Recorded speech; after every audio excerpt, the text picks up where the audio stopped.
বাংলাদেশে একটি মানবাধিকার জাতিসংঘের মানবাধিকার কমিশন খোলা হচ্ছে। আমরা বলবো, আপনি যদি মানবাধিকারের জন্য কাজ করেন তাহলে গাজায় মানবাধিকার কমিশন খুলেন। আপনি যদি মানবাধিকারের কাজ করেন তাহলে আপনি কাশ্মীরে যান। আপনি যদি মানবাধিকারের কাজ করতে হয় তাহলে আরাকানে যান।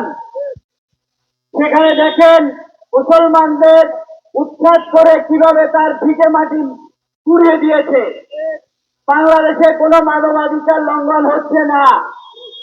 বাংলাদেশে জাতিসংঘের মানবাধিকার অফিস খোলার প্রয়োজন নাই। আমরা একজন এলজিবিটি সমকামীকে জাতিসংঘের দূত হিসেবে বাংলাদেশে চাই না, চাই না, চাই না। এই প্রস্তাব প্রত্যাখ্যান করতে হবে। আমরা মুসলিম জাতীয়তাবাদের রাষ্ট্র গঠন করবো বাংলাদেশে। আমরা ঘোষণা দিচ্ছি, বাংলাদেশ থেকে সৈন্য পাঠিয়ে আমরা ফিলিস্তিনকে মুক্ত করবো ইনশাল্লাহ। যুদ্ধ যাচ্ছে, যুদ্ধ আসছে, বিশ্ব মানবতা যুদ্ধ থাকছে। যেখানে শক্তি সেখানে বিশ্ব মানবতা দাঁড়াচ্ছে।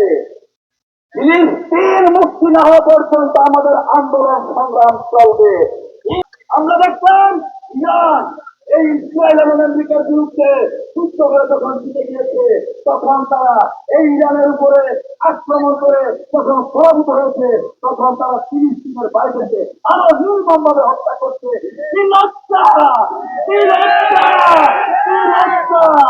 নিরীহ মানুষকে মারার ভিতরে যুদ্ধের সকল আইন যেমন বন্ধ করে দিয়েছে।